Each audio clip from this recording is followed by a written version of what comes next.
আজকে খুব ইজি আর tasty soup বলছি, ওটা তোমরা ল্যাদ খেতে খেতেই বাড়িতে বানাতে পারবে। আর চিন্তা করো না, ইনগ্রিডিয়েন্টগুলো তোমাদের ফ্রিজেই রয়েছে। আর রেজাল্ট তো দেখেই নিচ্ছ, চলো দেখা যাক প্রসেসটা। ফার্স্টে আমাদের লাগবে king of the dish mushroom. মাশরুমটাকে স্লাইস করে নেব, তোমরা চাইলে ওটাকে একদম কুচি কুচিও করে নিতে পারো। তারপর একটি পাত্রে রেখে ওটা আমরা সাইডে রেখে দেবো।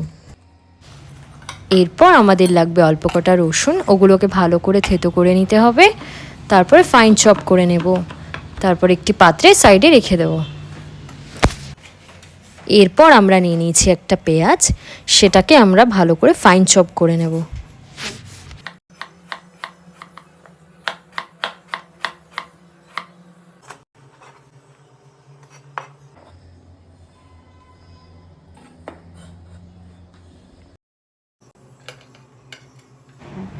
এরপর আমরা কড়াইটির এক থেকে বার করে নেব, তারপর গ্যাস অন করে ওভেনে বসিয়ে দেব।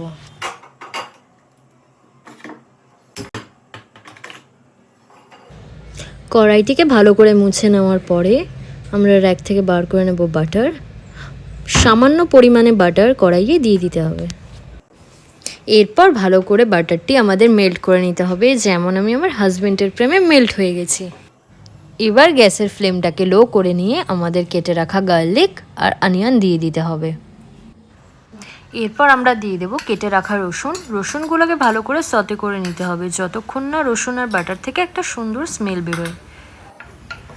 সামান্য একটু রসুন রেখে দেবো লাস্টের জন্য। এরপর আমরা দিয়ে দেবো কেটে রাখা পেঁয়াজ, সেগুলোকে ভালো করে সতে করে নেব। এরপর পেঁয়াজটাকে আমরা ভালো করে নাড়িয়ে নেব যতক্ষণ না একটা ব্রাউনিশ ব্যাপার আসে।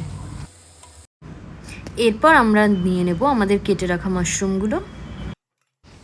মাশরুমগুলোকে 2 থেকে 3 মিনিট নাড়িয়ে নিতে হবে হাই ফ্লেমে।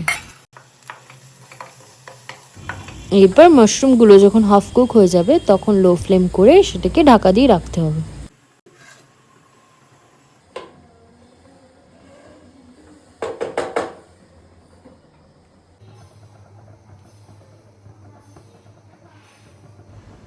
দু থেকে 3 মিনিট পর যখন ঢাকনাটি তুলে দেখবেন মাশরুমগুলো থেকে জল ছাড়ছে, তখন ভাববে হাফ কুক হয়ে গেছে।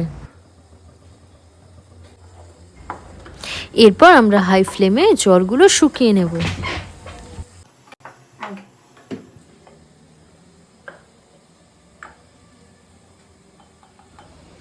এরপর আমরা সামান্য পরিমাণ মতো লবণ দেব, দিয়ে ভালো করে নাড়িয়ে নিয়ে একটি পাত্রে রেখে দেব।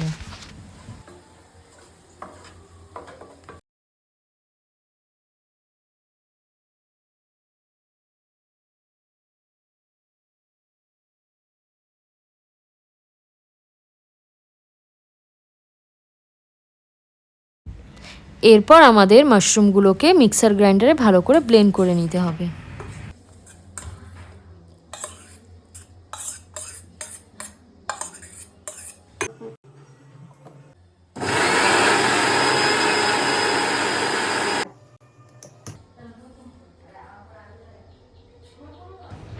ঠিক এই রকম পেস্ট হয়ে গেলে আমাদের স্যুপের বেস রেডি।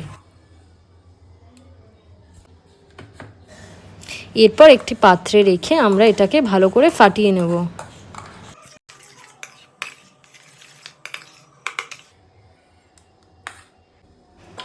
এরপর গ্যাসটি অন করে নিয়ে এক্সট্রা কেটে রাখা বাটারটি কড়াইয়ে দিয়ে দেব মেল্ট হওয়ার জন্য, তারপর ভালো করে নাড়াচাড়া করে নেব।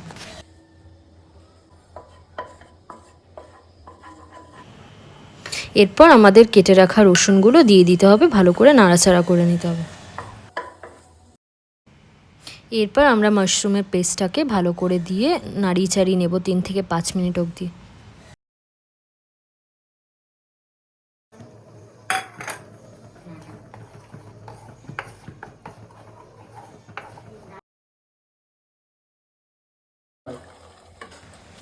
এরপর আমাদের লাগবে ব্ল্যাক পেপার সামান্য পরিমাণ মতো আপনারা দিতে পারেন।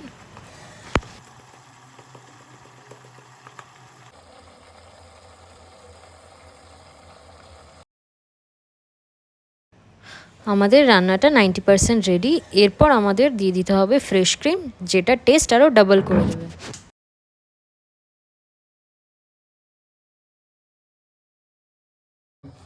ক্রিম দেওয়ার পরে আমাদের ভালো করে নাড়িয়ে নিতে হবে, তারপর গ্যাস অফ করে স্টেন করে নেব।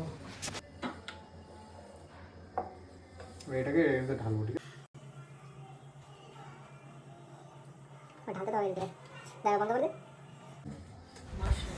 আমরা যেভাবে স্টেন করছি তোমরাও বাড়িতে এইভাবে করতে পারো, একদম সিম্পল প্রসেস।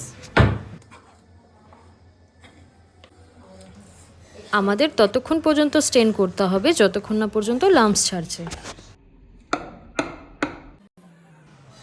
আমাদের স্যুপ কিন্তু রেডি। এরপর আমরা ক্রিম দিয়ে গার্নিশ করব যাতে দেখতে ভালো লাগে।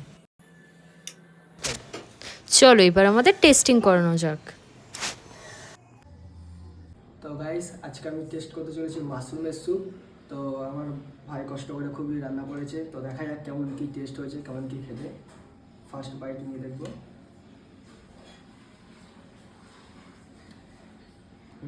দারুণ হয়েছে। মাশরুমের ফ্লেভারটা মুখে পুরো ব্লেন্ড হয়ে গেছে, টেস্ট ফ্যান্টাস্টিক। তো গাইস, এত সুন্দর সুন্দর খাবার তোমরা বাড়িতে রান্না করে খেতে পারো। দারুণ হবে স্যুপ, ঠিক আছে? এনি টাইম খেতে পারো, কোনো সমস্যা নেই। তো আরও ভালো ভালো ব্লগ, আরও ভালো ভালো নতুন নতুন রেসিপি দেখতে হলে আমাদের চ্যানেলের সাথে যুক্ত হয়ে যাও। সাবস্ক্রাইব, লাইক, কমেন্ট, শেয়ার করে দাও।